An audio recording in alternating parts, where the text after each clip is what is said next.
Hi, everybody. Welcome to My Other's Keeper. Like I always say, I'm super excited, but honestly, this is just, I love it because my best friend from high school is on with me today. And she has, unfortunately, a lot of really painful, literally lived experience over the last however many years. Would you say 30, even 40 years? Yeah, I'm 52 now. Yeah. And the first dislocation, I was 9, but the pain was before that. Oh, So, wow. yeah, it's been a Okay, so while. what we're going to be talking about today is chronic pain and what it does to your entire life. It's not just the area that's in pain. So tell us a little bit about your history. The pain history? Yeah. Um, so, when I was a toddler, that's probably the best place to start. Well, when I was born, they didn't expect me to live for a short time, but I did. Oh, And wow. then I was so chronically anemic. By the time I was 2, the doctors were surprised I had made it through those first 2 years. Then they got the anemia figured out. And then I was just really, really weak. And so I didn't walk as quickly as the other kids. And then when I did, my grandpa would always say, "Oh, it hurts her." And everybody would say, "No, you're just being a grandpa." And he would say, "No, I think it hurts her." And of Oh, course, wow. you don't realize that it's hurting when that's all you've ever known. But then Yeah. when I was 9 years old, the first dislocation of my right knee happened. And they happened repeatedly, repeatedly, and repeatedly to the point where I wasn't allowed to be on any school teams because they didn't have enough staff to take me to the hospital in light of a dislocation. Wow. And the worst, there were a few really bad dislocations. One of the worst ones happened on the skating rink ice. I was walking across the ice with one of my best friends in grade 5, and my knee dislocated and wouldn't go back. My kneecap was stuck on the back of my leg. And thank God Oh, there was wow. a That's nurse. not a dislocation. That's a spin around. That's, It was disgusting. My oh, friend looked. wow. I didn't know what happened. I just felt like my leg was on fire and it hurt so bad and I couldn't move it. And I looked Sure. up as I'm laying there on the ice. I look up at my friend and she's gagging and trying not to throw up from what she was seeing, and she didn't have the stomach for it. But she ran into the rink, and thank God there were a bunch of men curling, and she just screamed, Mm. "Gwen's hurt!" And the rink was fairly new back then, and it was the 80s, so they weren't required to have a stretcher. But this is a good group of kind-hearted, fast-thinking farmers, and they found a 4x8 sheet of plywood and carefully slid me onto a chunk of plywood and brought me into the rink fully dislocated on a chunk of plywood. And they were going to try pulling it Wow. back where it belonged. And there is a nurse there, Mrs. Perkins. She will forever Okay. be on my list of heroes. She just looked at them and she said, don't touch it. And she pointed out Yeah. each man. She said to one man, "I want you to hold her calf. Don't squeeze it, just hold it down so it can't jump when the spasms start." And then she said to another man, "I want you to put pressure on her thigh." And then she said to me, "This man's not going to touch you inappropriately. He just needs to put pressure on your thigh." And then she looked at What a me. great nurse. I'm sorry, but She that, was fantastic. And then she said to yeah. me, she's like, "I'm going to put my hands on your leg where it's hurting so bad, but I'm not going to press anything. I'm just going to hold it stable." And then she pointed to another man and she said to him, "I want you to hold her hand and let her squeeze as hard as she needs to if it hurts." And thankfully, he had tough hands.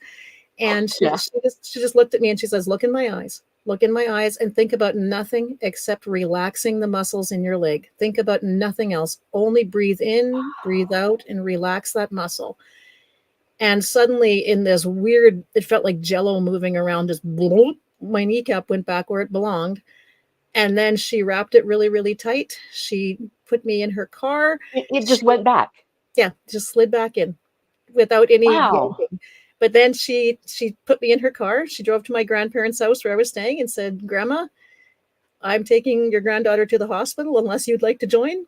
And called my parents. My mom and dad met me at the hospital. They casted my leg for 6 weeks to try to tighten that tendon up. Didn't work. And then the dislocations just happened all the time. So when I was 12 years old, I made the decision, which I don't know that any 12-year-old is fully equipped to make, but what do you do? Yeah. My parents, I think rightfully had the attitude that they knew what I needed to do, but I also had to be on board. And so the question was, are you ready to have major reconstructive surgery so that we can rebuild both of your legs. Over the course of 1 year, we're going to rebuild both knees. And so they happened 5 months apart in 1985. One was in December. No, first one was in July of 85, and then the next one was in December. So 5 months apart. And so I spent all of 1986 learning how to walk. And as soon as I was alone, I would practice running because I was guaranteed to fall because they didn't work. And one leg would crisscross over the other, and I had too much pride to let anyone see it. So I stayed home. My parents would go But to at least you practiced. I mean, that's more than a lot of people would do. I lived on sand. It was a good thing when I fell, it didn't hurt like people on pavement. Fair. And so anyway, that was the best decision. Doctor did a fantastic job. And while I lived with severe arthritis after that, it gave me legs that were healthy enough to let me get married really young. And getting pregnant when I was 19 threw my arthritis into remission. I didn't know that happened, but it did. And it was just like the most beautiful reprieve. Like I was sicker than a dog, but at least my legs didn't kill me every night. And then a couple of years later, I had my daughter Taylor. And then I lived with an achy, chronic, just a body that wasn't always thriving because of the anemia and stuff. But the pain wasn't, for that period of my life, the pain was pretty good. And then my knee dislocated again in 2004 at work. And it was my left knee, the one that when they did surgery wasn't as badly damaged as the other one. It was the one that never got everything it needed. And so anyway, it dislocated at work. Early in 2005, they went in and they operated again. And this time they made a mistake. And the doctor thought it was funny, but that's a side story.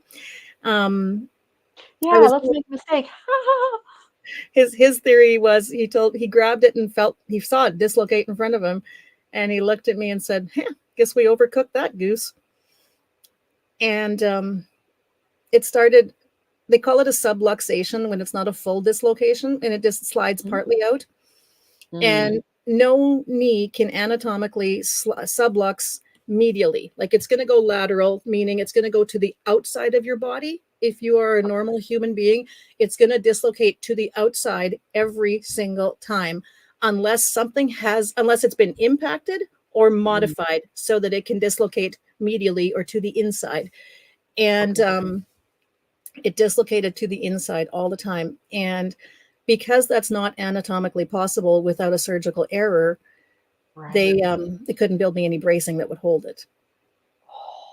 And so there was no way to have surgery again? We'll get to that. Okay. So I'm jumping ahead of myself. I didn't know what was wrong though. Like they did the surgery in January of 05 and everything healed really good until June. And it was a weekend in June and I was at the lake camping with my mom and my kids. And I was doing my physiotherapy, sitting on a picnic table with a big rolled up towel under my knee, doing a leg stretch. And that was the first time it subluxed medially. It just jumped off a little bit and went back in. And it scared me. And the pain, it was just the weirdest thing. It was like a fire that I had never felt before, like just inside. And then it felt wet. For 3 days, I kept honestly just touching my legs to see if I had peed my pants and lost control of, because it felt like there was water running down it all the time, but there wasn't. It was just. Was it the nerve or something? That's how CRPS often starts, complex regional pain syndrome. And that got the biometric feedback from all the nerve damage got so bad that it triggered what my doctor calls the worst case of fibromyalgia that he'd ever treated. And by 2007, I was walking with a cane. I mean, at that point, I was 35 years old only, walking with a cane, unable to keep up with my 80-year-old mother-in-law, and living in so much pain. And so they decided maybe they should do a couple more surgeries. So they did 3 more surgeries, minor ones, to try to see what they could do, and they could do nothing. And then after so much pain and so much dislocation, and in the meantime, the fibromyalgia and the complex regional pain syndrome had gotten out of control, and there was no amount of exercise that could be done to grow quadriceps. And so it was terrifying to be doing that much exercise and watching your leg waste away. But because of that, the dislocations couldn't be stopped. And as I was losing quadriceps, the muscle spasms and the severe pain were getting worse and worse. And it was to the point where at least once a week, it would sublux or partially dislocate while I was sleeping. And I would just wake up screaming, it hurts bad. I'm just, try to breathe, try to breathe, try to breathe. Okay, it's Oh calming my down. goodness. And like the slightest shift of Wow. movement, if I was walking across the house and I slipped, bang, it was out. Oh Or yeah. if I tripped on my dog, it was dislocated. And it was to the point where I felt like I had seen every square inch of the floor in my house from falling and just scratching for the strength to get back up on my feet. And so in 2014, after much, much, much deliberation, they decided the only way to save my leg was to fuse it. And so they used 60 centimeter intramedullary nail, which is a steel rod that goes inside your bones. And so Okay. they cut my entire knee joint out, and Mm, they used that bone to make like a bone paste to finish the graft, because they had to fuse my femur to my tibia to make one giant bone. Think makes of a sense. think of a giraffe's leg, but I'm nowhere Right. near a giraffe. Think of like a regular person's leg. Because I'm so short. Think of a typical thigh. On a funny side, because I'm so flippin' short, they had to use a children's nail in there because the ones made for adults were just too long and didn't Oh ever make it. no. And as it Oh was, no. even the children's nail was just long enough, and the curvature of my bone was just slightly different, and the nail broke my ankle as it was going in. But Oh, Gwen. Oh it, it, my. it was just it was the most painful of all my surgeries, and Oh, for sure. it gave me a whole new understanding of pain, because when you can't ever bend your leg, all the muscles and tendons and ligaments are being stretched and then forced to atrophy into an incredibly Mm-hmm. unnatural position. And so Mm-hmm. I couldn't do it. I couldn't, like, the pain was out of control. Getting in a vehicle was so hard, because vehicles are made so your bum is lower than your knee, and so then you're cutting yourself on the dashboard because you don't fit. And I couldn't go on airplanes because my leg didn't fit unless I booked like an expensive seat where there was room, because I couldn't move my leg. It didn't bend. And you couldn't And go in the exit row because you can't move fast enough. exactly. And Yeah. because it was so severely damaged, it was really weird, because I didn't have a kneecap left anymore. There was no trace of a knee joint left in there, but the muscle spasms would still continue, and it would just rip to the side. You could just feel it ripping to the inside. Like it was my left leg, and you could just feel everything ripping towards my right leg. Even though it couldn't go anywhere, it was still doing it. And Right. so, and it injures your back. By doing so, it made my leg an inch and a quarter shorter than it had been, because your knee joint takes up about an inch and a quarter of space. Makes sense. And so we made the decision to amputate in 2017. Wow. And that opened a new door to pain, because phantom limb pain is like, it's phantom. It's bizarre. It's bizarre. It's just like this monster that sneaks up on you and you don't know what to do with it. But that was the start of getting a chunk of my life back. So that's my Oh, pain okay. story. That's my pain story, is living with all this. In the meantime, it cost me my job, and it cost me a lot of A lot. relationships and a lot of confidence. But we're going to talk about that Oh more. yeah. How does chronic pain Absolutely. affect you? It affects you radically. Oh man. Okay. And So first of all, I knew about a lot of that, but nowhere near to the depth that it went. I mean, wow. I'm sure there are some people who definitely did know the depth that it went, but I was not one of those people. I think they had to live Man, with oh me. man. I mean, I was Yeah. I was in so much pain, and I couldn't even walk right. And because it had triggered the fibromyalgia so badly, like, honestly, my doctors thought I had a brain tumor, because I Didn't would at one point they think you had MS? yeah, they tested me for brain tumor, for MS. They did all Okay. the testing to see if I'd possibly had a stroke or a small brain aneurysm, Mm, but mhm. everything was good upstairs. It just wasn't feeling good. Yeah. Okay. So So tell me, w- what of all of the various ways? I imagine it affected literally everything in your life. every element of it. But the thing that Yes. there are so many things that I would like to encourage people to focus Mhm. on in their pain, because when you live in chronic pain, if it's a pain other people can see, and even if it's a pain they can't see necessarily, it changes how other people see you. And Yeah. it's imperative that you learn to see yourself for who you are outside of how your pain makes people perceive you. Like, there were people Fair. who thought I was faking. This whole time I've been faking, according to some people. There are other people Yeah. who are, oh, that poor girl, she doesn't deserve this. And neither one of those mantras help a person. No. You, when you're hurting, you don't need pity or sympathy. You need mindfulness and compassion. But Mhm. and so what it taught me was how one of the many millions of things it's taught me. I'm going to forget half the stuff that I want to tell you, but um, pain shapes you.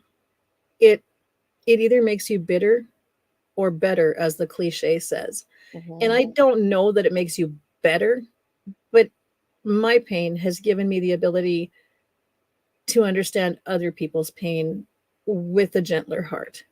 Because Compassion, empathy, all of those things. Yeah. And yep, that simply is your character. thanks, That's just who you are and who I've always known you to be. thanks. Oh, Because when you're really, really, really hurting physically, oh yeah. it it changes how you see yourself. Like, besides all of my self-esteem issues that I had growing up, like, I used to always describe myself as a short, fat, ugly person. But then when I started living with You may have severe been short and fat, but you were cute as a button. and then when I added chronic pain and Yeah. a leg that was letting me down at every moment, um, I added useless to that list. And I can't tell you the number of times I would describe myself as the short, fat, ugly, useless one, because I found my identity in my job. I found my Mhm. identity in being the mom who was like, you know, I had no trouble doing an 8-hour shift at work and then Mhm. getting in the car and rushing home and getting all the tack in the horse trailer and getting that kid and that horse loaded and going to 4-H and then getting home from 4-H and helping my son finish his homework and then crash and go to sleep and do the whole thing over. And the next day was go to my son's baseball game. And I liked that life. I loved that And you life. made the rest of us feel like we weren't. I'm joking. No, in a way, actually, not so much that I felt less. I just looked up to how you parented. You Thanks. parent very well, very, very well. Thank you. And yeah, even to this day, the way you parent your children, even though they're adults and with grandbabies and stuff like that. No, you definitely parent very well. Thank you. I sometimes Oh, okay. I went through that crisis of faith where you've Mhm. done your level best for them, but as Mhm. you're suffering, and then you're suffering physically, and it takes such a huge emotional toll. And as I was scrambling to figure out what's going on in my body and my life, because I am in so much pain, Mhm. I knew it was affecting my kids. Mhm. I had no idea how badly my daughter was hurting because of it. And then, so chronic pain affects you, but chronic pain affects the people who love you. And bear that Mhm. in mind. When you're hurting, if you choose to let your pain become an excuse for irrational, unreasonable, cruel behavior, Mhm. you have no right to do that. Just because I'm hurting does not give me the right to hurt other people. And Absolutely. I tried my level best to stay positive because I'm generally a very positive person. But Mhm. one day when my daughter was 14 or 15, it hit me how bad my chronic pain and my uncertainty, because at that point they still didn't know that I had fibro and CRPS. I was suffering immensely, but I was still undiagnosed. And so it was just this multiple trips to emergency, like 3 hours. It was a 3-hour drive to get to the emergency room in Saskatoon. Mhm. And I think there were 6 middle of the night trips to Saskatoon for emergency MRIs and CT scans to see if something had happened in my brain. Oh And wow. so my little nephew, he said to me one day, he says, Auntie Gwen, how can they tell you it's not going to make you die if they don't know what it is? The wisdom of children. Oh wow. Yeah. And so I watched my little nephew every day he would come over and he'd pray, "Dear God, thank you for this food and help Auntie Gwen get better." And my daughter, when she was 14, the kids came home from school one night, and I don't know if I shared this story last time I was on, but the kids came home from school, and I had, in my parental busyness, never taken note of the hierarchy of how my children entered the house. And Yeah. Taylor often, she was struggling with life, so she would often throw her backpack in the house and run to her horse and pour her heart out to her horse, and then she would come in. But by then Calvin was in the house. And that particular day, I don't know what took place between my kids, but Calvin made her go in the house first, which isn't a big deal. And she was just miserable. Oh, she was miserable. And all through supper, she was angry and miserable. And before bed, I finally said to her, "Sit down, little girl." I mean, she's 14 years old. And I said, "Sit." And so I made her sit with me and I said, "I'm not angry, but I'm not letting you leave until you tell me what's going on, because you're hurting about something and I don't know how to help you." And the tears, the waterfall just broke. And she says, "Mom, Calvin made me come in the house first." And I was lost. And like, I don't understand. How does your brother making you come in the house, how is that something to be so angry about? Yeah. And she's like, "Mom, I'm so scared. I never come in this house first, because if you're dead on the couch, I can't be the one who finds you." And my daughter had spent the last year and a half working her life around not being the one who found me dead. Oh, wow. And I look at her now, she's 30 years old, and she still lives with the trauma of thinking that her mom was going to die when she was 14, and of losing her spirited mom. Like she said, Yeah. as we found solutions for some of my health problems, Taylor is the first one to say, "It's been so cool getting so many chunks of my mom back, because I had a hard time letting my mom go." Oh, And so that's the yeah. one thing with chronic pain that people have to realize, is that as much as we think we are tough and we are an island, nobody is an island. You know, we live in an interconnected world. And so whatever, you know, the people you live with and the people you interact with and the lives that you touch them. And so you can touch them with gentle hands, or you can touch them with angry hands, or sometimes we just touch them with feeble and frail hands, and we beg them to hold ours and see us through. But I didn't realize how my feeble and frail hands were affecting my kids. And so Wow. that's one of the take homes, is that your grasping for solutions and answers affects other people. But we're going to get to the positive in all of that, because there is a severely awesome positive. Awesome.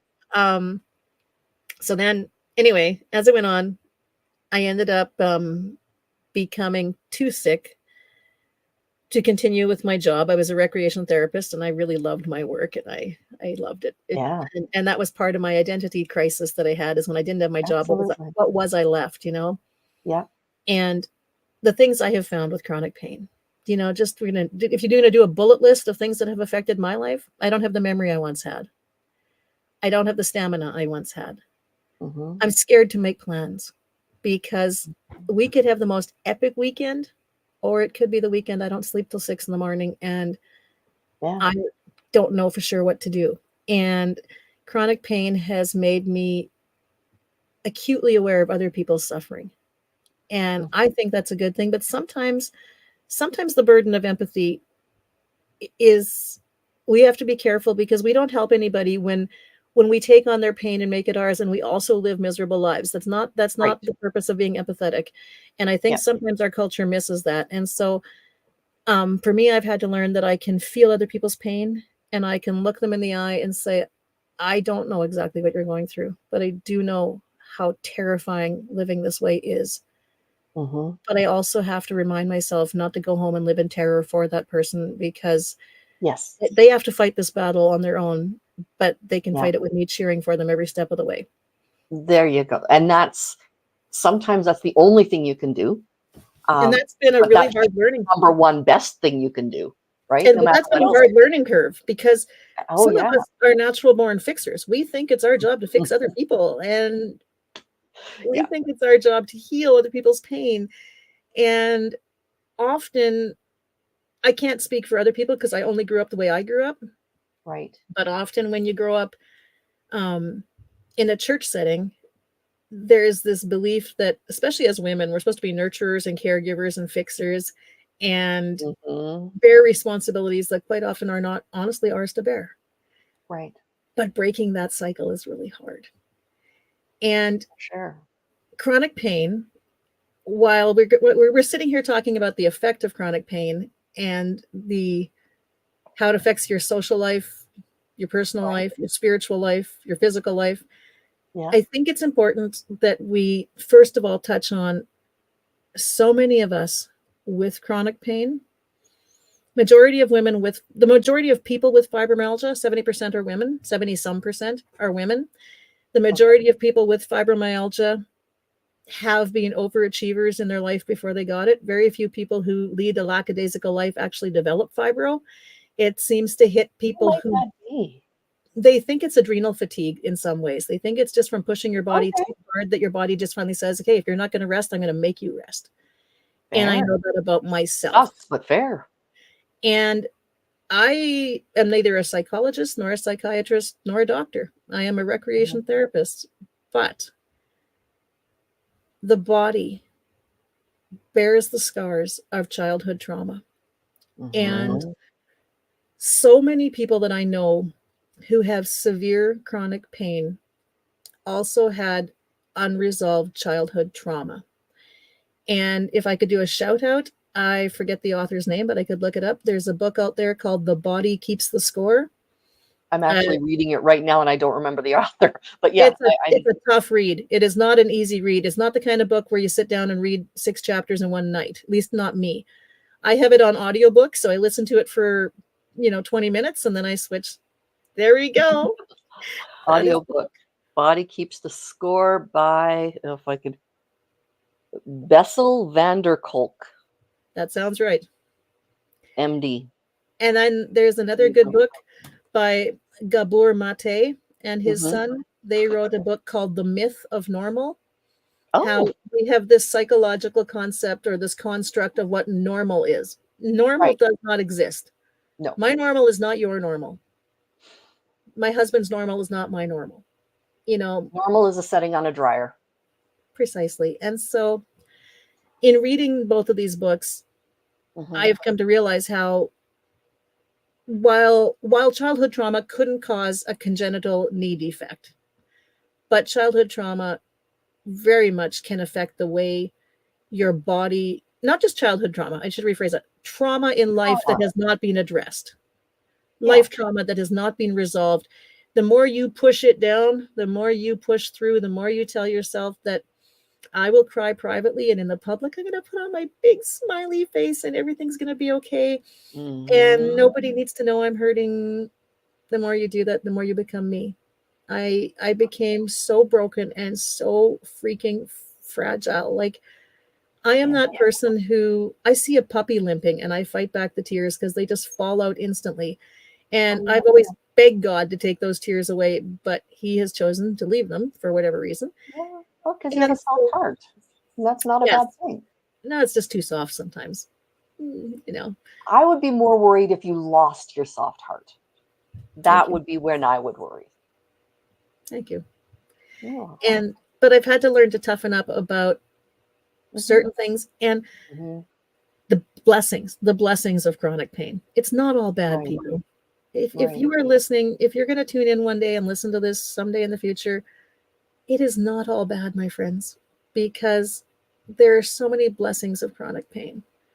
It Hmm. makes you realize that this self-reliant BS that I bought into, the whole because I think because I scrambled so hard as a kid to literally find my footing, I I had this whole I don't need help and I will not ask for help. And You also chronic had a family or people in your family who didn't want to give you help. this is true too. So And that would have been a difficult lesson for you to learn at such a young age. right. And like I could always turn to my dad, Yes. but my dad was always working too. So Yeah, true.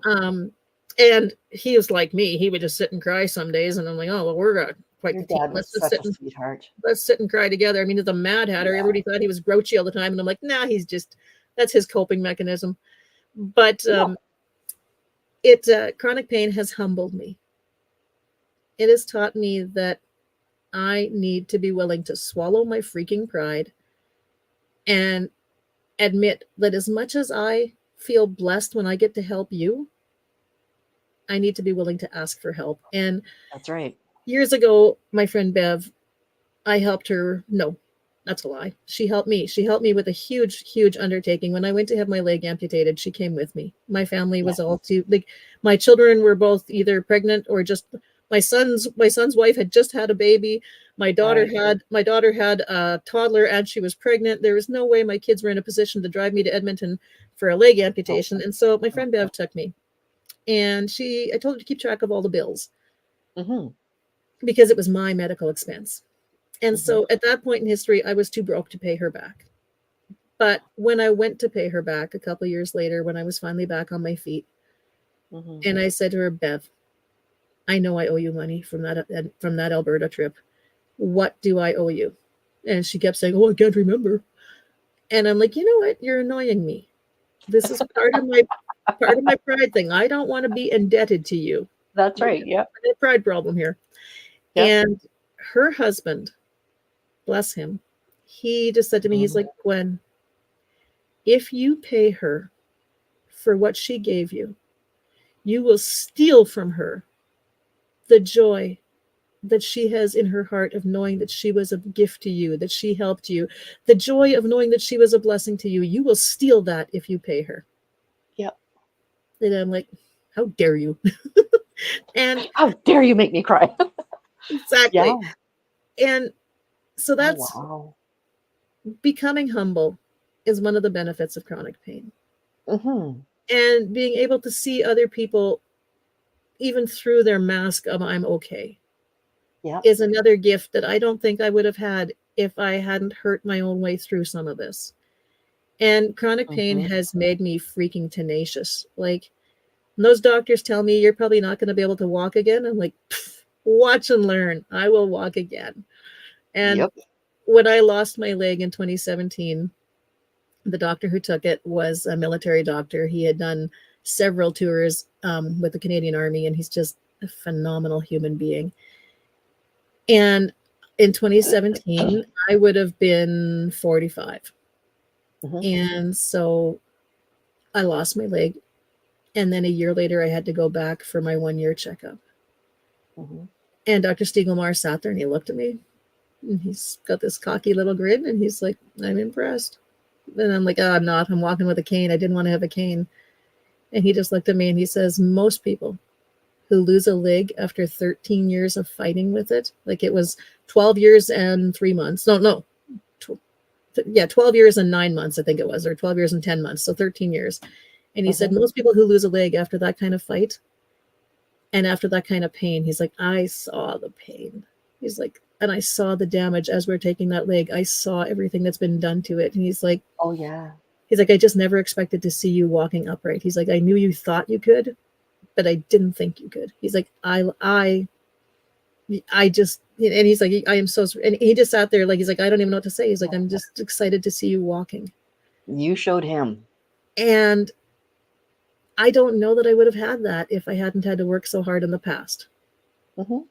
And Okay. so there's benefits to chronic pain, but the side effect is sometimes, we vacillate back and forth. And like last night, my leg was hurting so bad. Mm-hmm. After my last surgery, they did a TMR procedure. And so my phantom limb pain is so much better. But lately, my quadriceps that were dying are just hurting so bad. And we're not 100% sure why. And so I've got an appointment coming up with my physiatry team. But it's just the pain was unbearable last night. So I got to sleep at 5 in the morning. But because I had taken so many meds, my Mm-hmm. brain was just a little scrambled. Yeah. And those are the moments where you're just like, okay, what do I do? How do I stay positive through this? How do I not, like, while I have accepted the fact that I do need help and I don't have to always do it myself, I also Mm-hmm. still don't want to become more disabled than I need to be. Absolutely. I do So, have a question for you. There will be people who don't know this. What is a physiatrist? oh, a physiatrist is a doctor who specializes in rehabilitative medicine. Okay. So he is a fully trained doctor, but Mm-hmm. he is a specialist. But Mm-hmm. unlike an orthopedic surgeon who does surgery on bones, Mm-hmm. a physiatrist is a doctor who works to fix the aftermath of surgeries, of accidents, of he's like Oh, he specializes in rehabilitative medicine. So he is my guy that, he's the one who sends me to my physiotherapist if he thinks I need more physio, and he's the one right. who post surgery and stuff, just more expertise in the aftermath of physical trauma to the body Okay. than a regular GP or than an orthopedic surgeon, because his whole Okay. a physiatrist's whole purpose is to help you rehabilitative medicine, like, and he's Okay. my physiatrist is fantastic. I happen to be greatly in Wonderful. love with him. I think he's just a Okay. wonderful human being. Oh, good. So yeah, anyway, it's been a journey with this pain thing, but there's also hope. Like, I want, if I Yeah. my fellow sufferers, there's hope, because in 2007 we didn't know what was even wrong with me. My kid was Right. afraid. By 2009, my daughter was afraid that I was dying. 2008, somewhere there. Mm-hmm. And 2010, I lost my career forever. Mm-hmm. And it felt so bleak. But Mm-hmm. I have a GP who is just, he is the most phenomenal GP. How many GPs phone you from their personal telephone at 9 o'clock at night and say, "Hey, Gwen, come to the clinic tomorrow morning. I've got an idea." Wow. So That's cool. they Very call it cool.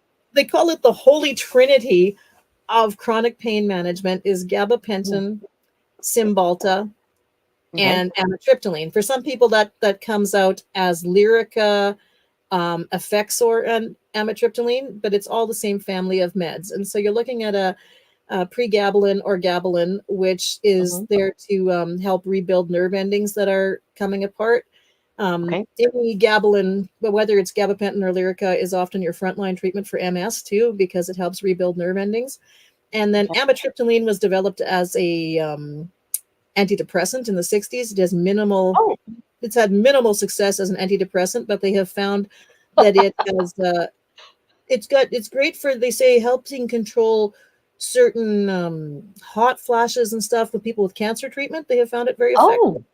Okay. And it helps with chronic pain. And then Cymbalta is also an antidepressant, and Yep. they're not even medically, they're not even 100% sure why the link works, but when you put the three together, it seems to work.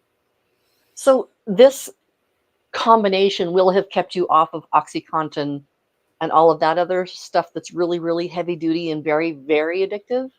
Or I no, took, not so much? but not entirely.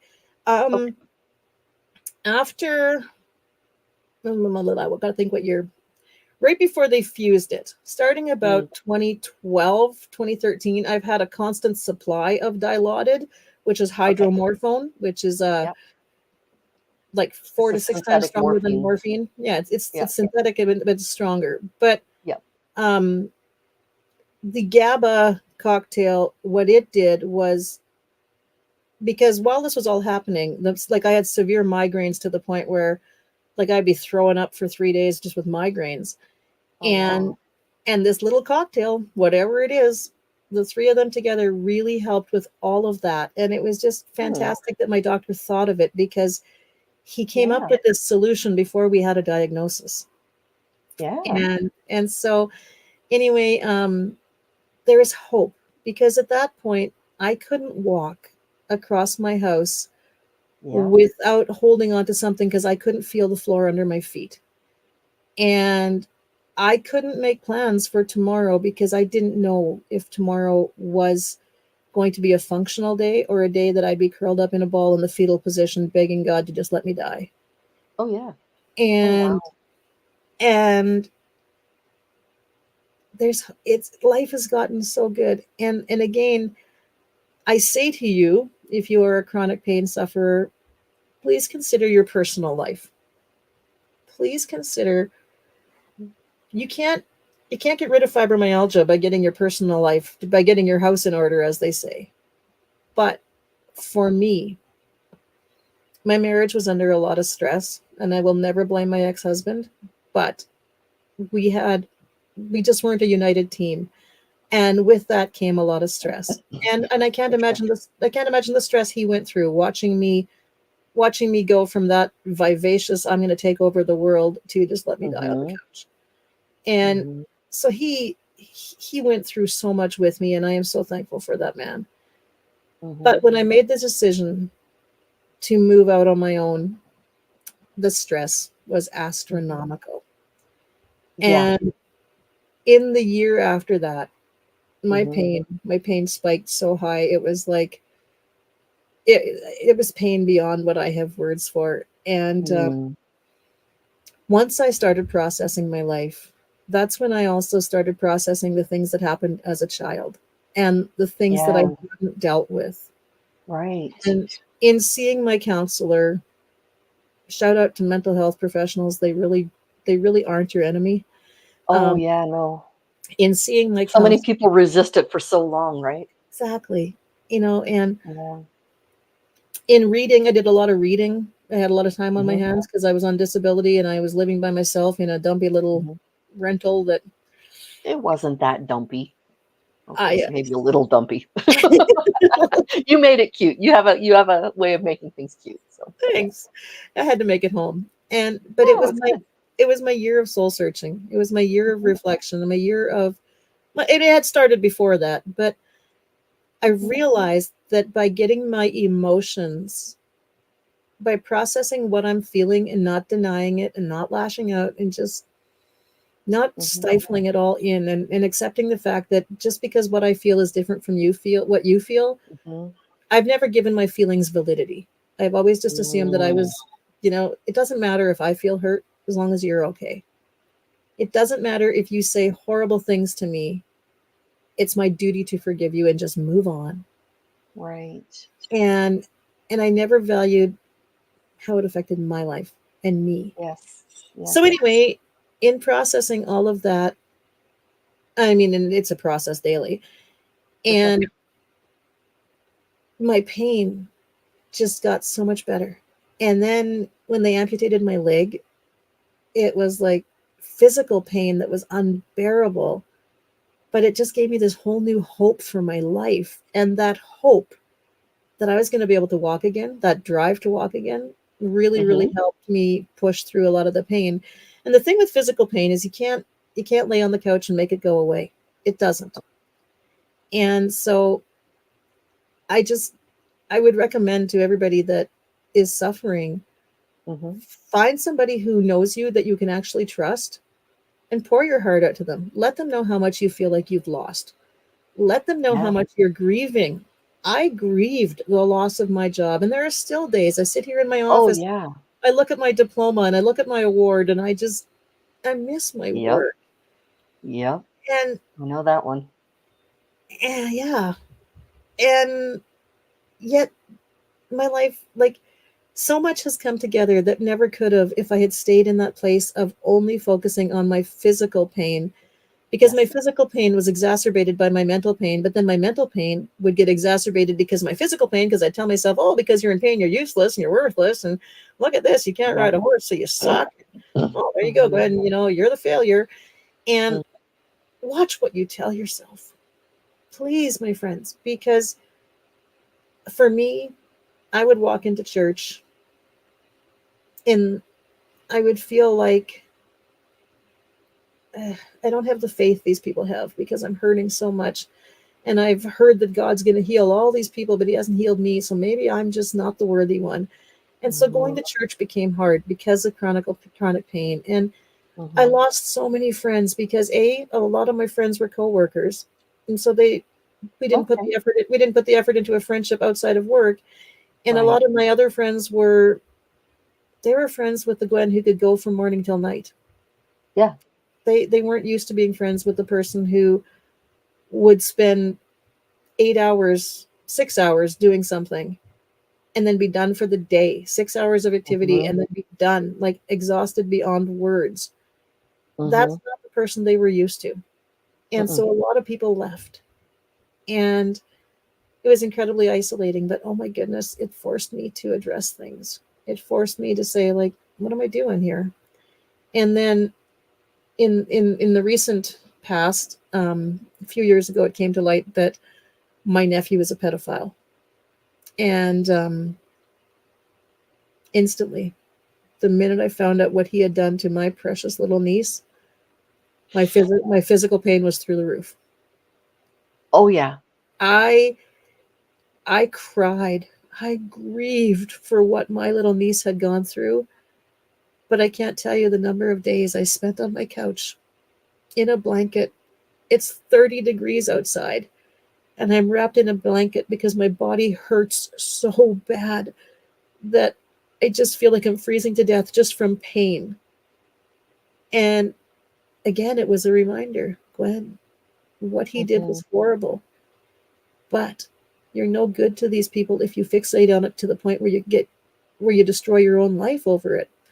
And Right. so it was again just a reminder that I needed to focus on the good in life, because what he did was horrible, and what my niece went Mm-hmm. through and is going through is horrible. Mm-hmm.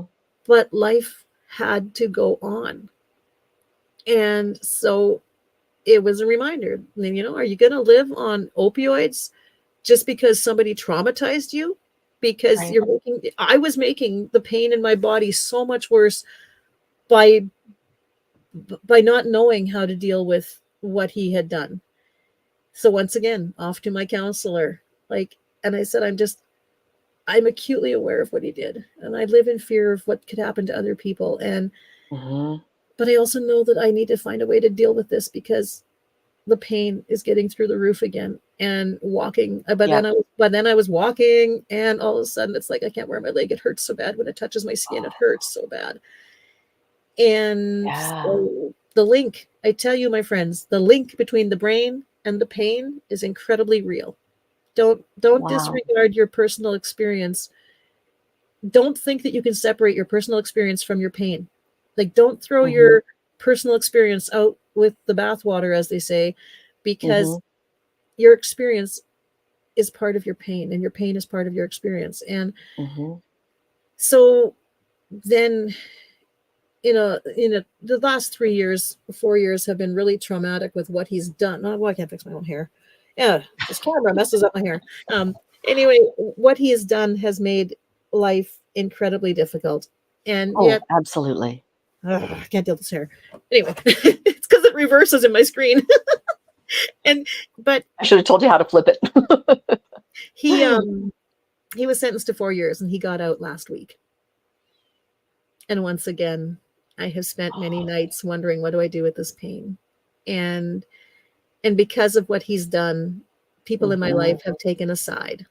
And there are certain members of my family who defend what he did and others who don't. And without going into all of it, it's fair to say the anguish of losing people that I thought I would always have. Like, I don't have a Yep. relationship with my family anymore. I've lost my mother and my older sister.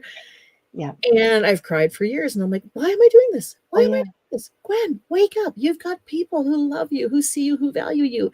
And so, to you, my suffering friend out there, whoever you are, know that hanging on to people who are hurting you is only going to make your physical pain worse. And Mm-hmm. hanging on to hurt in your Mm-hmm. head is going to make your physical pain worse. But you can't just let it go. You have to process it. It's like, it's a grief process. I swear by it. It is the process. It is the same process I feel about the death of my dad, and it's a very similar process. It comes in waves, and when that wave hits, whether you're in a public washroom in a restaurant, and all of a sudden somebody walks in and looks kind of like, hey, that person reminds me of someone, and the tears hit, and you're sitting there in a restaurant trying to eat pasta, and you're bawling into your plate. You have to feel it. You have to walk through that valley.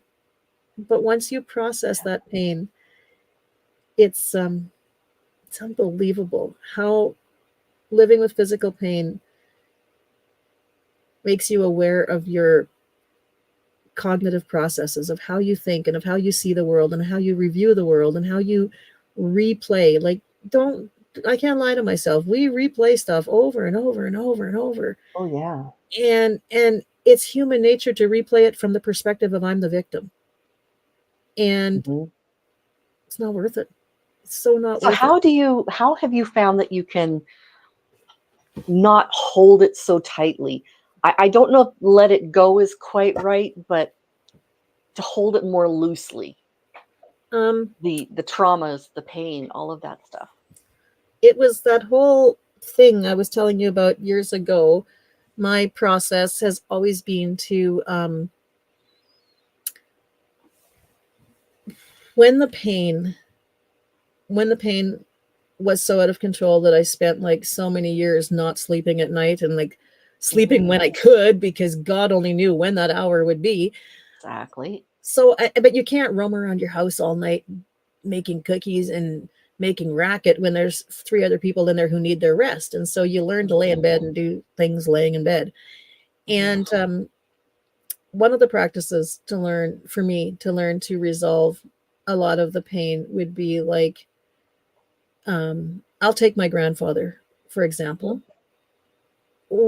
Rather than focusing on how badly he hurt me when he molested me or when he beat me, it was, I'm just going to pray or wish good things for him. I'm going to acknowledge how bad he hurt me. What he did Mhm. was wrong. What he did was never acceptable in any terms, but I was a Okay. child. So I was not to Yes. blame. I am not going to let myself live in a sense of what could I have done differently to prevent this. I couldn't Right. have. I was a child. And No. so accepting the fact that you can't change what happened in your life, but you can still, without justifying what anybody else has done, I have found a lot of healing in wishing well, praying blessing, or wishing good things over the people that have made my life very, very difficult. Right now, Wow. as my mother defends this man who is a pedophile, um, almost, almost daily, my prayer for her is, God, thank you for the good memories. Thank you for the good times we had together. I pray that you would bless my mom with a sound mind and with Yep. wisdom to see that she's being manipulated. Yeah. So I Exactly. don't justify what she's done. I've never said No. thank you that she hurts me all the time. I've never done that. No. And I'm not advocating that anybody should, but even in our pain, we can still find ways to see good in it. There's um this situation with this pedophile. My baby sister and I have always been really close. Mhm. But now I don't think you could rock our relationship. My baby No. sister is like she knows I got her back and I know she's got mine. And Mhm. that's a gift that came through the pain. And so Yep. one of the things, like you said, you can't let it go because it's always there. No. Exactly. But one of the things that's helped me is just to be able to say, um, when emotional pain is taking over my life, I have to process it because it will lead to more physical pain. But Yes. I also have to deal with my physical pain in a sense that I have to acknowledge that it is there, it is physical, it is legitimate, it is real, it is valid, and it is not who I am. I am not Mhm. fibromyalgia. I have fibromyalgia. I Yep. am And it's not not all in your head. Like correct. that's. Oh yeah, I I hate when people say that. had a chronic pain specialist tell me there's nothing wrong with you. You just enjoy being sick. A chronic pain specialist said that. Oh, she's an old hag. She's dead now. I don't know her name. Not I that you're dancing on her grave or anything. Oh my no. word. Oh, but Oh she boy. yeah. So then I went to a different chronic pain specialist, and he's like, "Yeah, this is not okay." Like, and then he recommended all sorts of stuff, all sorts of things, and um, hardcore doses of vitamin D and vitamin C are also very good for dealing with chronic pain. And Really? I've been taking magnesium lately, has really been helping with the pain in my leg. I've heard that. I've heard magnesium is excellent for muscles. So, Yeah. there's always little solutions here and there that we can search for and look for. But Hmm.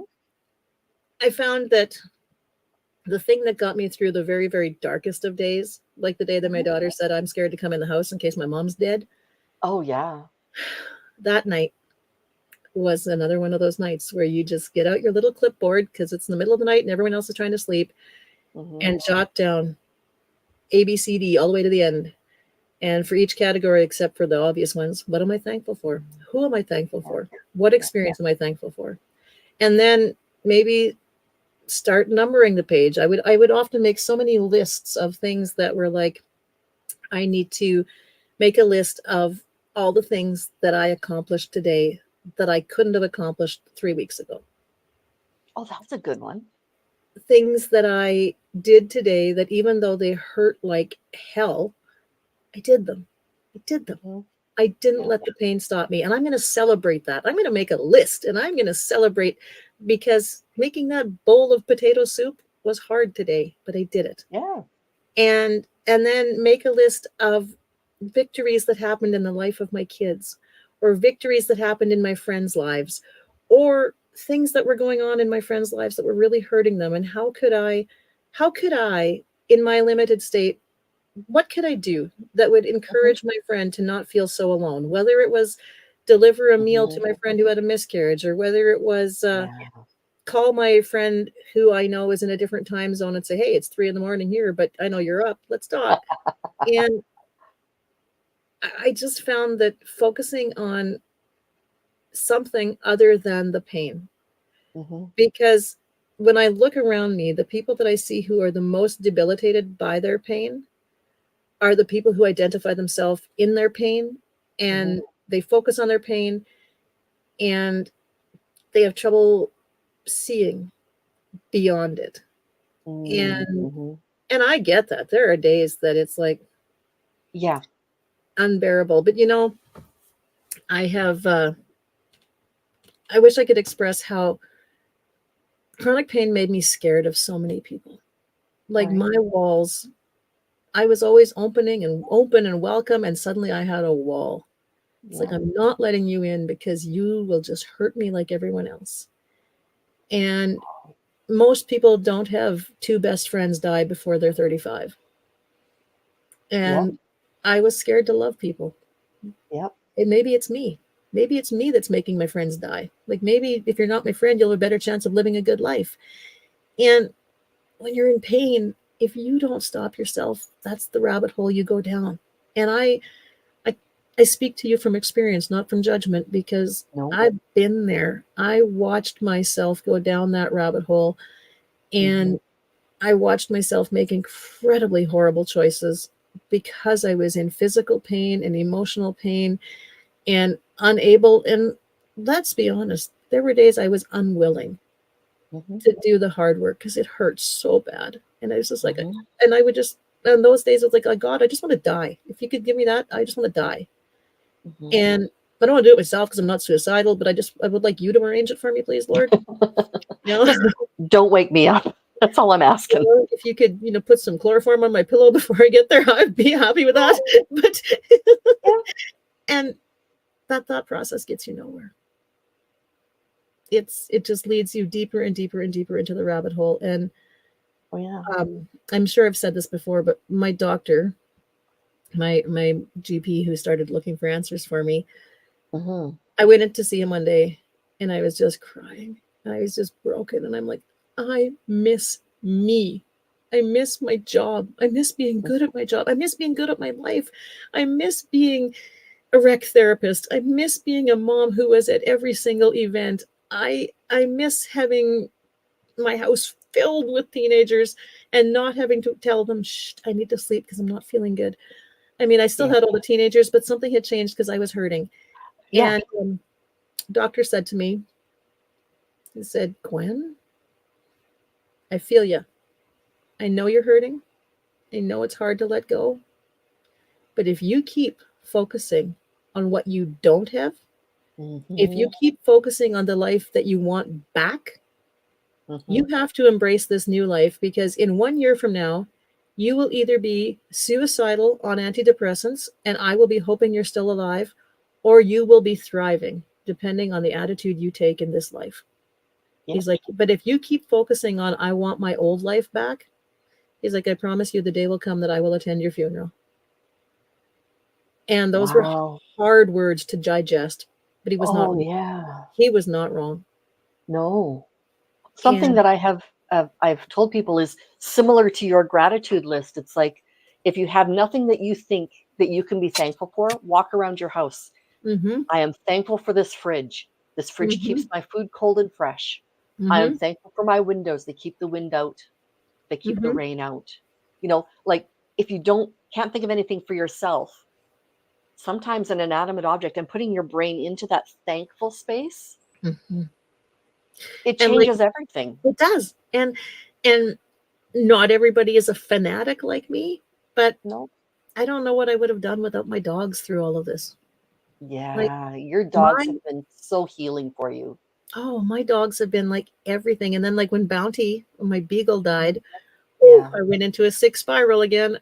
Oh He was yeah. sick and I got my pain escalated and I didn't at that point I didn't make the link. At that point I wasn't aware of the link between his Mm. death and my pain. And almost 2 years ago now when Cookie, my Jack Russell, died, oh my Mhm. Lord, breathing. And there are still days where I think about her and I can hardly breathe. I miss her so bad. But Mhm. the number of nights that I held that dog and just said, I love you so much. And I'm so glad that you're here because I don't know what I would do without you. And, Yeah. she was there through a divorce and she was there through multiple leg surgeries. One day I came home from the hospital and she didn't know it and jumped right on my scar like the day of surgery. Ah! Ow.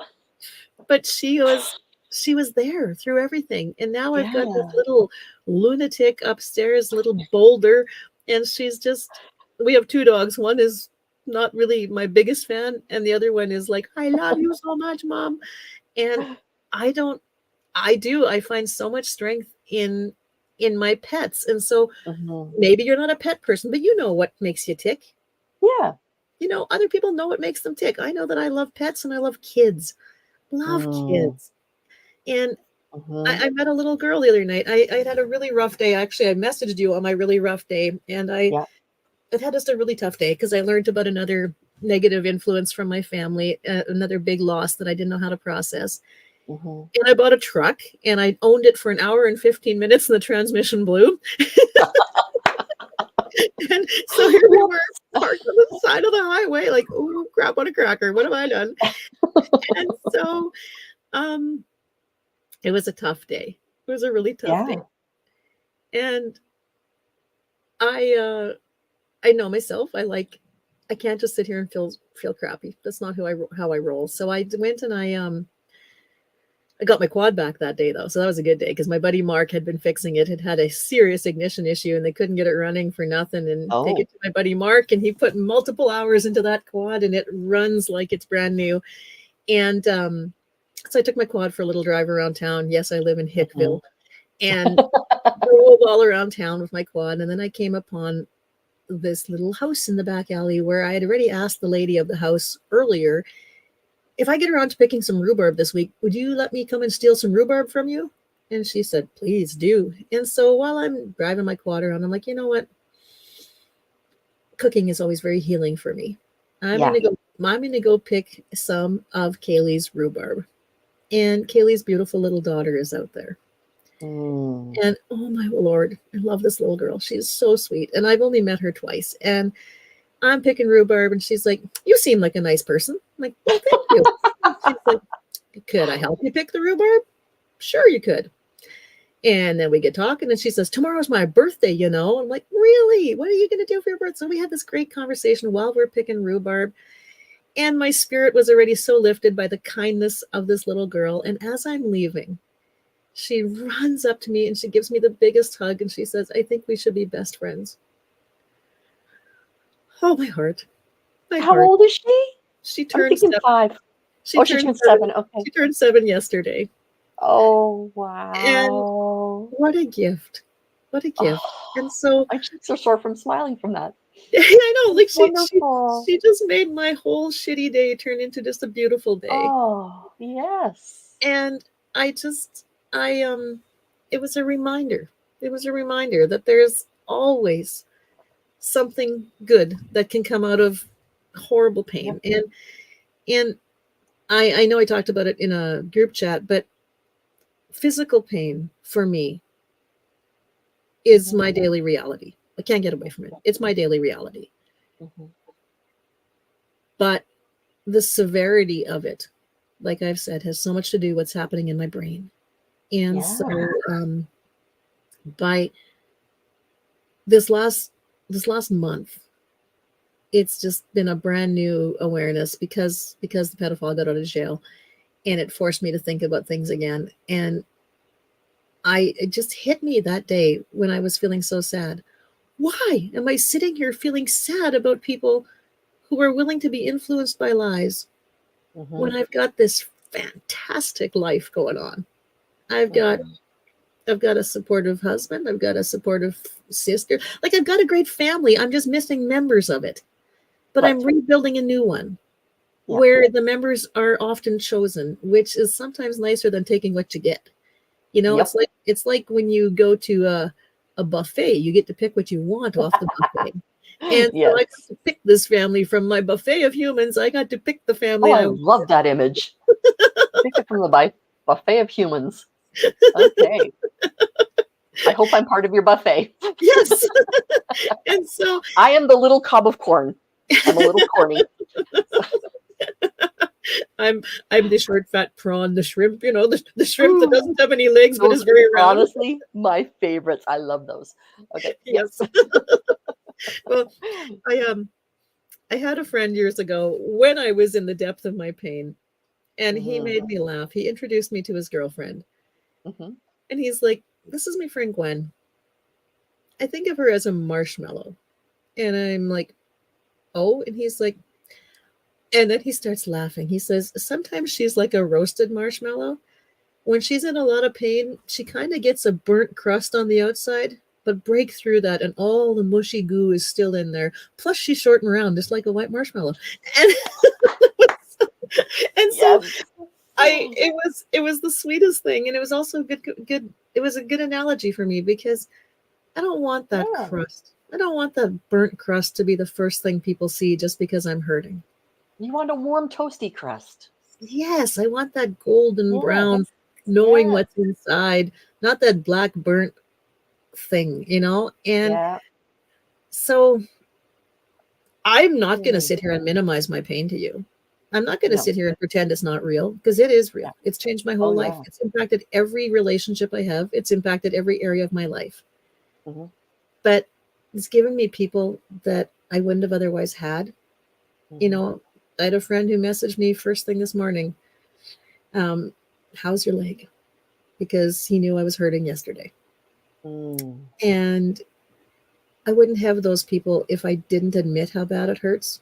Hmm. But I also wouldn't have those people if all I did was focused on how bad it hurts. Right. It's a balancing act, my Yeah. friends. It is. It really is. And if you've ever watched, or if you're able to remember those days of learning to walk on a balance beam, Hmm. I loved the balance beam at cadet school where I went as a little kid. It was made out of logs. This was back in the 80s when we didn't have standards. And some local guys, Yeah. they just put some holes in the ground and bolted some logs to it to make a big funny shaped polygon of some sort. Yep. And it was great. And I can't begin to tell you how many times I fell off of that balance beam learning to walk on it. But by the end of elementary school, you could do all sorts of things on that balance beam. Oh yeah. And that's kind of the journey with chronic pain is you're going to fall, going to get hurt. There are days you're going to be angry. I remember one day my leg went out, and a lady, in her kindness, I fell on the ice in front of a tire store in Nipawin, and my knee dislocated, and I was in so much pain. And in her kindness, she saw me fall, and she slammed on the brakes, and she stopped her truck, and she ran to me, and she said, "Are you okay?" And I'm so ashamed to tell you that I told her, "Why don't you just leave me alone? I am so screwed up. Just let me Oh. lay here and die. I am done." Oh, And honey. this poor lady, in her kindness, got told off by the stranger she was trying to help. I found her later and apologized. But give yourself the grace to know you're going to fail some days. When you're hurting that bad, you're not always going to be the person you want to be. You're not always going to be Mm. able to say, "I took my pain and I rose above and I just changed the whole world because I'm just so stellar at it." You're not Oh always my, going to be able to yeah. do that. But No. if you make it your purpose to acknowledge your pain, but Yeah. to allow it to be a blessing and to Hmm. allow other people to bless you and to Hmm. allow other people in your life, it is chronic pain isn't the end of the world. It just No. changes your world. And it it's made me who I am. I guess, like it's given me the capacity to love this life. And it opened a door for me that I just never expected, and I got more information just this week. Um, I've always wanted to be able to use my pain to encourage other hurting people. There's no Okay. point. There's no point So I'm hurting. glad you're here. Yes, and there's no point hurting in absolute isolation Right. because Absolutely. you don't benefit, nobody else benefits. Hmm. But for the people who have watched me go through this, they've seen Hmm. how determined I am to not let this pain be all that I am. Hmm. And my prosthetist Hmm. reached out to me. I don't know, time flies. It might have been a month and a half ago already, Oh wow. and just said, there's a new physiatrist on the team at Wascana Rehab. And we are thinking, she is thinking, it's really, really sad. We have so many amputees and so many mobility challenged people in this city Hmm. with no formal support group. They have nobody to reach out to except their friends and their Who don't know doctors. what to do. And Yeah. a lot of them are really struggling. And so this physiatrist said, we need to start a support group, but we need a peer. We need a peer who is not a medical, not on this medical team, but is a Right. peer who understands the pain and the suffering and the anguish and the desire some days to quit and some days the desire to change the world. We need someone Hmm. who gets all of those emotions. And my Hmm. prosthetist, Taryn, she says, Gwen, I'm sorry. I gave her your phone number before I even asked you. And I'm like, oh, I'm honored. I'm flattered. And so Yes. the doctor has now reached out to me. And on the 16th of this month, I am enrolled in a 8-hour course on peer mentorship of with the Amputee Ooh. Coalition of Canada. And Ooh. then when I finish my training with the Amputee Coalition of Canada, then I have to get Right. my a few things with Wascana, and they have asked me to lead the support group. Wow. Something And I'm going to suggest alongside is called mental health first aid. It is wonderful. And it is, you're probably going to learn like 90% of the same stuff in mhm, this peer mentorship. But mhm. mental health first aid is really great for dealing with people in crisis, like Yes, acute crisis. yes, So, yeah, yeah. yeah. It's been funny because um, like I want to be really careful how I word this because I don't ever want you or anybody to think that I'm doing this right. I'm only sharing my experience, what's worked for me. And Absolutely. what's worked for me is to focus on the good in life while Hmm. acknowledging the bad. Because I used to just brush Hmm. the bad under the carpet, but I've had to acknowledge it because how you can't have a nervous breakdown every week. I hear and, you. I had and one really bad one. I don't want to do that one again. exactly. I had mine in Yeah. grade 4. Who has a nervous breakdown Yeah. in grade 4? But Not me. yeah. And so anyway, I I get the weirdest calls, and I interacted a while ago with a man who had just lost his legs, and he had posted on an amputee group, and I discovered he was in Regina. And I'm like, sir, Hmm. you live close to me. If you ever need to talk, here I am, because I've walked your road and I wheeled your road because there's time you're not going to be able to walk. and That's and right. he reached out. And he's like, it's just good to know there's an amputee out there who's gotten out of this bed, because right now I feel Yeah. like I'm handcuffed to this bed. I'm like, I hear Yeah. you. And Yeah. then while I was in rehab after my last major surgery, my prosthetist reached out and she says, can I give your phone number to someone? She's so depressed and she's so Mm. not willing to hear the medical professionals. Maybe she'll hear you. Hmm. And let me rephrase it. It wasn't that she was not willing, not able. She was not able in her pain to hear. Mentally at that point. Right, because it's not a Yeah. matter of not willing. I need to rephrase that. I don't want to make her look like she wasn't doing her best. She was. But Right. so she reached out and we formed a friendship. And I just consider it an honor to be able to say to my fellow herder, whether you're an amputee or not, we all need someone to say, hey, I get it. Okay, I'm just going to point out in February on the 6th, I didn't have them numbered at the time, but 13, episode 12, Gwen did talk about her latest very serious surgery called osseointegration. So if you want more information on that, check out episode 12. And yeah, it's amazing what doctors can do these days, what medicine can do. Mm-hmm. Yeah, and I can tell you from my experience, you want a team. Build your Mm-hmm. team. That's the best advice I can give you. All this other stuff I said, throw it all out the door unless you're willing to build your team. Yeah. Build your team. Find your people who see you. They don't see your pain, they see Mm-hmm. you. Find them. Find people who push you past your pain. Find people who say, yeah, I know you're hurting, but get your clothes on, do your makeup, we're going for coffee. You need those Mm-hmm. people, that team. Find a doctor that you actually relate to. Somebody who's Yes. more than just a clipboard to you. Somebody who is a person Yeah. whose heart connects with your heart, because they're Mm-hmm. going to understand you better. And be your Mm-hmm. best advocate. Don't minimize. If you say, the pain in my arm feels like, because for me it feels like my muscles have just been squished and then let go and the blood's coming back, and it's such a painful rush when the blood comes Oh, back. yep. And so Yep. my whole body aches like that some days. And so when I'm telling that to the doctor and he says, oh, so it feels tingly, no, not tingly, excuse me, make sure that you clarify.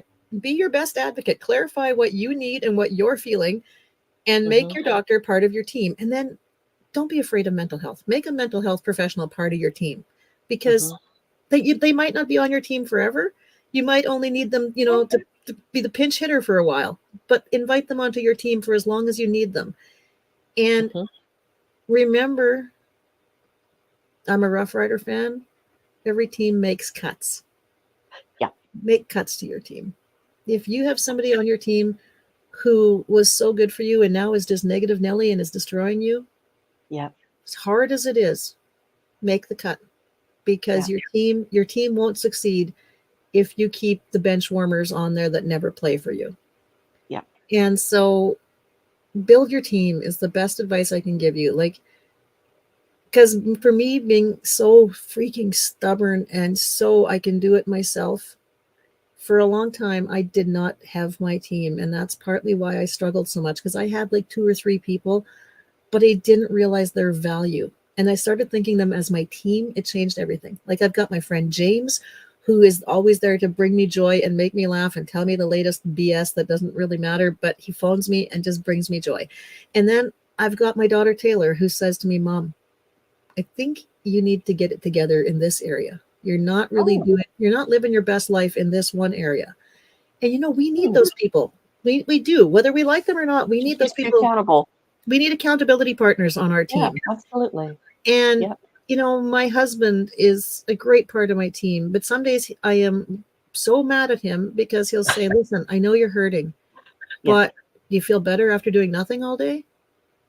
Hmm, you're not Yeah. wrong. You're not wrong, because I keep saying, well, I'm going to Yeah. go do this.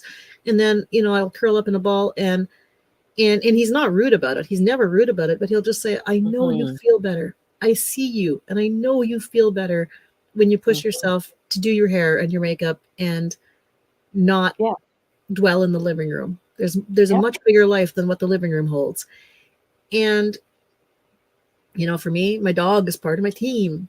But so As well, you have specific other skills and hobbies. Like doing your hair and makeup is lovely, but if you are out in your woodworking shop, you're in your glory. You're oh, just, I was having oh so much yeah. fun out there today, which is why I almost missed this chat. Well, and you had it written down for the 6th, and I had it written down for the 4th. So I don't know who was mistaken, but we got it together. So Well, this actually, is you know good. what? You had it right. I looked at my Oh, calendar. I had oh, it. I oh, had it on the 4th on the paper calendar and the 6th in the phone. oh, yeah. So Okay. chronic pain does Happens to affect me all your the ability to time. register things. Yeah, Like, happens to me all the time. so, but yeah, like that's my best advice is acknowledge your pain and build your team Yeah. and push yourself. Push yourself to every day just do a little bit more than you did the day before to Mhm. rise through that pain. But when you have the days where you crash, a crash day isn't the same as a life of crash. So that's my take on it. Mhm. And if you ever want to look at Gwen's woodworking, Stumpy's woodcraft, I gotta say, I have some of her work. She's excellent. She is excellent at what she does. Man, oh man. So yeah, Let me see if it. I was making this. I don't know if you can see it. Where's my? there we go. That's a terrible Ooh. picture of it, but it's a wall hanging for a couple that's getting married on a piece of really rustic pine with this beautiful Oh, oak, and it's got their name and the date, the year they got married on it. nice. So I'm looking forward to sharing that with that family soon. So yeah, Wonderful. I just have loads of fun in my shop. So find a Yes, hobby, do something you absolutely. love. Like, don't let pain stop you from doing what you love. Just modify it That's if you right. have to. Mhm. Well, Because my friends, thank you so much, so much for coming on today. Thank you for also being a friend of mine who isn't afraid to call me on my own crap. Uh, like she reminded me recently that I need to have more positive humor than negative humor because I may find it funny, but other people may not get it. So to be able to just be that friend for me that you've also had for yourself through other people. So thank you so much for that. Thank you my gift. for everything that you talked about today. This has been fantastic. It has been fantastic. Um, yeah, at some point, we will have Gwen back and she'll talk about more wisdom and more of whatever she wants to talk about because she's a great guest. The girl's She got some likes to wisdom. talk.